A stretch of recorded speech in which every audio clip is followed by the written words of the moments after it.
Okay, today I'm wrapping up chapter 12, looking at digestion and excretion. So I'm going to talk about different structures that animals use for getting food and processing it, as well as getting rid of it, and then talk a little bit about excretory structures and how they differ between aquatic and terrestrial animals. So, digestion and excretion. So digestion means we're going to take in food, we're going to break it down for cells to use. And so the first step is you put food in the mouth of some organism, and it gets broken down mechanically by the mouth parts. And then after that, food can be broken down in various ways depending on the diet of that organism. So what structures do animals use to break down food? Okay, teeth. Shape does depend on the diet. If you come across teeth that are wide and flat, you can pretty much assume that that organism is an herbivore that eats plants. If you see few sharp teeth, it could mean that they just chew a lot of their food. If you see pointed and sharp teeth, that means they're probably going to cut into their prey, and they're probably predators. Now, organisms that have a little bit of both, like we do, we have wide, flat teeth found in the back. We do have some sharp, pointy teeth in the front, and then few sharp teeth in the way front, like our incisors. We're omnivores. We can eat plants and animals, so our teeth are adapted for that. Another way organisms can take in food if they don't have teeth is to filter feed. So there's food that's suspended in the water, and then they push this water through some type of filtering structure. So a lot of these animals tend to eat like plankton or microscopic organisms that are floating around in the water. So whales use baleen. Baleen is a broom bristle, sort of like structure, and it filter feeds using its gills. So you can kind of see we have the substrate here, and it's going to go through like a mesh-like filter, and it catch the food and then eat that. Whale, shark, and fish, some don't move to filter feed. They can just open their mouth and filter feed. Clams, they don't move. They just sit there and they take in things through their siphon and filter feed in that way. And if we were in class, I would actually show you some baleen that I actually have gotten from whales when I was student teaching up in the Arctic. So. Mouth parts. Some organisms have specialized mouth parts for eating, and they're specialized as to basically their diet. So butterflies and moths have long proboscis, found in panel C here. This is a proboscis, a long mouth part to get the nectar at the bottom of a flower. Ants have crushing jaws to help rip plants as well as animal matter. This would be considered a fly. It kind of mops up parts of its food. It lands on some spilled soda and mops that up. So yeah, some organisms have piercing mouth parts, like an insect, like a mosquito. Wow, the unofficial state bird of Minnesota, right?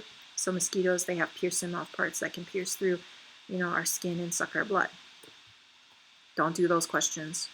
Moving on.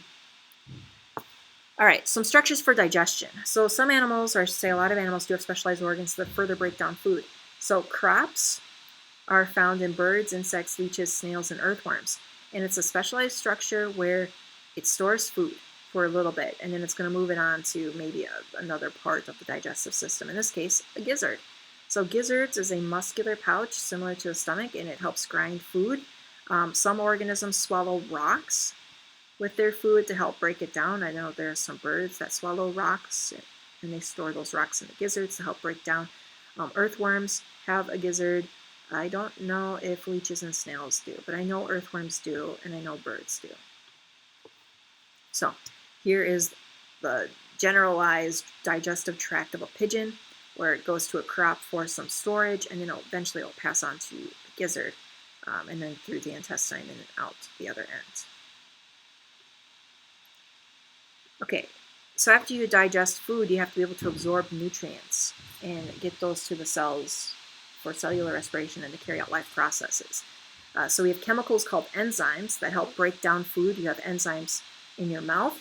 Your saliva has a lot of enzymes. Your stomach has a lot of enzymes. There's enzymes in your stomach or your intestine that help break down food even more chemically to maximize absorption of nutrients. Okay, so after digestion, after you've broken it down and your cells have absorbed it, now you got to get rid of the parts that you're not going to use, the waste. So we call this process excretion. And there's a few different ways excretion occurs. First one is diffusion.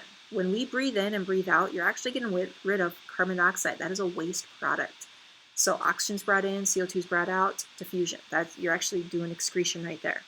But excretion in aquatic animals, they remove liquid waste using their kidneys. And a lot of times, what they do remove is water, but it can also be made of ammonia. They do get rid of CO2 through the gills, so there's an excretion going on there. And they do excrete solid waste as feces. So yes, fish can poop. Excretion in terrestrial animals, we have kidneys, but we do excrete less water. Some animals, I should say, excrete urea instead of ammonia. So birds excrete urea or uric acid instead of ammonia. They can excrete CO2 through their lungs as well as solid waste as feces. So that's really it for digestion and excretion. Not a very long section, if I may say so. You do have a 12.3 worksheet. It's just one-sided. Tomorrow you're going to have a short 12.3 quiz. And then Monday, I think we're going to Zoom and talk about animal behavior and basically imprinting. Like I said, that is one of my favorite chapters to talk about. So it's kind of cool. I hope you guys tune in to Zoom on Monday.